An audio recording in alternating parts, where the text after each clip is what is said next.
रमा एकादशी व्रत कथा। राजा मुचुकुंद, शोभन एवं चंद्रभागा की कथा। भाव विह्वल होते हुए अर्जुन ने कहा, हे श्री कृष्ण, अब आप मुझे कार्तिक माह के कृष्ण पक्ष की एकादशी की कथा सुनाइए। इस एकादशी का क्या नाम है तथा इसमें किस देवता का पूजन किया जाता है? इस एकादशी का व्रत करने से किस फल की प्राप्ति होती है? कृपा करके ये सब विधानपूर्वक कहिए। भगवान श्री कृष्ण ने कहा, हे अर्जुन, कार्तिक माह के कृष्ण पक्ष की एकादशी का नाम रमा एकादशी है। इसका व्रत करने से सभी पापों का शमन हो जाता है। इसकी कथा इस प्रकार है, ध्यानपूर्वक श्रवण करो। पौराणिक काल में मुचुकुंद नाम का राजा राज्य करता था। इंद्र, वरुण, कुबेर, विभीषण आदि उसके मित्र थे। वह अत्यंत सत्यवादी तथा विष्णुभक्त था। उसका राज्य बिल्कुल निष्कंटक था। उसकी चंद्रभागा नाम की एक कन्या थी, जिसका विवाह उसने राजा चंद्रसेन के पुत्र शोभन से कर दिया। वो राजा एकादशी का व्रत बड़े ही नियम से करता था तथा उसके राज्य में सभी कठोरता से इस नियम का पालन करते थे। एक समय की बात है कि शोभन अपनी ससुराल आया हुआ था। वो कार्तिक का महीना था। उसी मास में महापुण्यदायिनी रमा एकादशी आ गई। इस दिन सभी व्रत रखते थे। चंद्रभागा ने विचार किया कि मेरे पति तो बड़े दुर्बल हृदय के हैं, वे एकादशी का व्रत कैसे करेंगे, जबकि पिता के यहाँ तो सभी को व्रत करने की आज्ञा है। मेरा पति राजाज्ञा का पालन करेगा तो उसे अत्यंत कष्ट होगा। चंद्रभागा को जिसका भी था वही हुआ।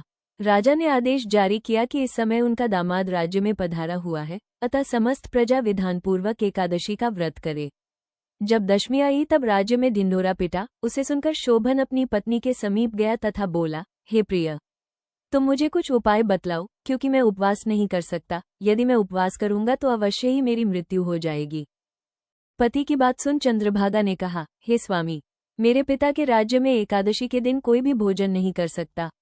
यहाँ तक कि हाथी, घोड़ा, ऊंट, पशु आदि भी तृण, अन्न, जल आदि ग्रहण नहीं करते, तो भला मनुष्य कैसे भोजन कर सकते हैं? यदि आप उपवास नहीं कर सकते तो किसी अन्य स्थान पर चले जाइए, क्योंकि यदि आप यहाँ रहेंगे तो आपको व्रत तो अवश्य ही करना पड़ेगा। पत्नी की बात सुन शोभन ने कहा, हे प्रिय, तुम्हारी राय उचित है, परंतु मैं व्रत करने के भी से किसी अन्य स्थान पर नहीं जाऊंगा। अब मैं व्रत अवश्य ही करूंगा, परिणाम चाहे कुछ भी क्यों न हो। भाग्य में लिखे को भला कौन टाल सकता है। सभी के साथ शोभन ने भी एकादशी का व्रत किया तथा भूख एवं प्यास से अत्यंत व्याकुल होने लगा। सूर्य नारायण भी अस्त हो गए तथा जागरण के लिए रात्रि भी आ गई। वह रात्रि शोभन को असहनीय दुख देने वाली थी। दूसरे दिन सूर्योदय होने से पूर्व ही भूख प्यास के कारण शोभन के प्राण पखेरु उड़ गए। राजा ने शोभन के मृत शरीर को जल प्रवाह करा दिया तथा अपनी पुत्री को आज्ञा दी कि वो सती न हो एवं भगवान विष्णु की कृपा पर विश्वास रखे। चंद्रभागा अपने पिता की आज्ञानुसार सती नहीं हुई। वह अपने पिता के घर रहकर एकादशी के व्रत करने लगी।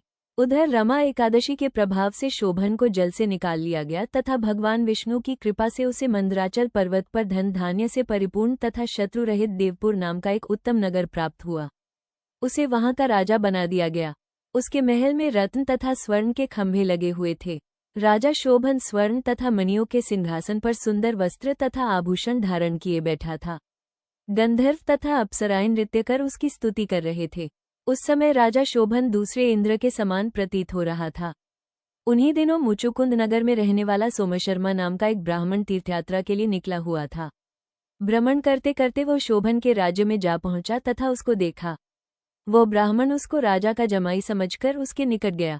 राजा शोभन ब्राह्मण को देख आसन से उठ खड़ा हुआ तथा अपने श्वसुर तथा स्त्री चंद्रभागा की कुशल क्षेम पूछने लगा।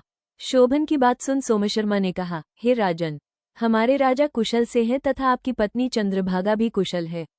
अब आप अपना वृत्तांत बतलाइए। आपने तो रमा एकादशी के दिन अन्न जल ग्रहण न करने के कारण प्राण त्याग दिए थे।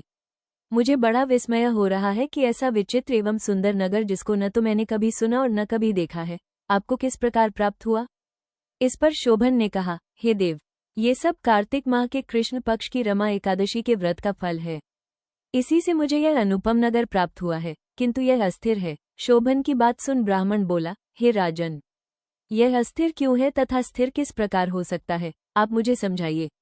यदि इसे स्थिर करने के लिए मैं कुछ कर सका तो वह उपाय मैं अवश्य ही करूंगा। राजा शोभन ने कहा, हे ब्राह्मण देव, मैंने वो व्रत विवश होकर तथा श्रद्धारहित किया था।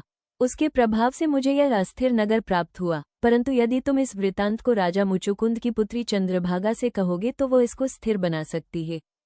राजा शोभन की बात सुन ब्राह्मण अपने नगर को लौट आया तथा उसने चंद्रभागा से संपूर्ण वृतांत कह सुनाया। इस पर राजकन्या चंद्रभागा बोली, हे ब्राह्मण देव, आप क्या वो सब दृश्य प्रत्यक्ष देखकर आए हैं या अपना स्वप्न कह रहे हैं? चंद्रभागा की बात सुन ब्राह्मण बोला, हे राजकन्या, मैंने तेरे पति शोभन तथा उसके नगर को प्रत्यक्ष देखा है, किंतु वो नगर अस्थिर है। तू कोई ऐसा उपाय कर जिससे कि वो स्थिर हो जाए। ब्राह्मण की बात सुन चंद्रभागा बोली, हे ब्राह्मण देव, आप मुझे उस नगर में ले चलिए, मैं अपने पति को देखना चाहती हूँ। मैं अपने व्रत के प्रभाव से उस नगर को स्थिर बना दूंगी। चंद्रभागा के वचनों को सुनकर वो ब्राह्मण उसे मंदराचल पर्वत के समीप वामदेव के आश्रम में ले गया। वामदेव ने उसकी कथा को सुनकर चंद्रभागा का मंत्रों से अभिषेक किया। चंद्रभागा मंत्रों तथा व्रत के प्रभाव से दिव्य देह धारण करके पति के समीप चली गई। शोभन ने अपनी पत्नी चंद्रभागा को देखकर उसे प्रसन्नतापूर्वक आसन पर अपने समीप बैठा लिया। चंद्रभागा ने कहा, हे स्वामी, अब आप मेरे पुण्य को सुनिए। जब मैं अपने पिता के घर में 8 वर्ष की थी, तभी से मैं सविधि एकादशी का व्रत कर रही हूँ। उन्हीं व्रतों के प्रभाव से आपका यह नगर स्थिर हो जाएगा तथा सभी कर्मों से परिपूर्ण होकर प्रलय के अंत तक स्थिर रहेगा। चंद्रभागा दिव्य स्वरूप धारण करके तथा दिव्य वस्त्रालंकारों से सुसज्जित होकर अपने पति के साथ सुखपूर्वक निवास करने लगी। हे अर्जुन, यह मैंने रमा एकादशी का महात्म्य कहा है। जो मनुष्य रमा एकादशी के व्रत को करते हैं, उनके सभी पाप नष्ट हो जाते हैं। जो मनुष्य रमा एकादशी का महात्म्य सुनते हैं, वो अंत समय में विष्णु लोक को जाते हैं। भगवान श्रीहरि अत्यंत दयालु एवं क्षमावान है। श्रद्धापूर्वक या विवश होकर भी यदि कोई उनका पूजन या एकादशी व्रत करता है तो वह उसे भी उत्तम फल प्रदान करते हैं, परंतु मनुष्य को चाहिए कि वो भगवान का पूजन पूर्ण श्रद्धा से करे। शोभन अपनी पत्नी द्वारा श्रद्धापूर्वक किए गए एकादशी व्रतों के कारण अपने राज्य को स्थिर कर सका। ऐसी सुकर्मा पत्नी भगवान श्रीहरि की कृपा से ही प्राप्त हो सकती है। बोलिए लक्ष्मी नारायण भगवान की जय।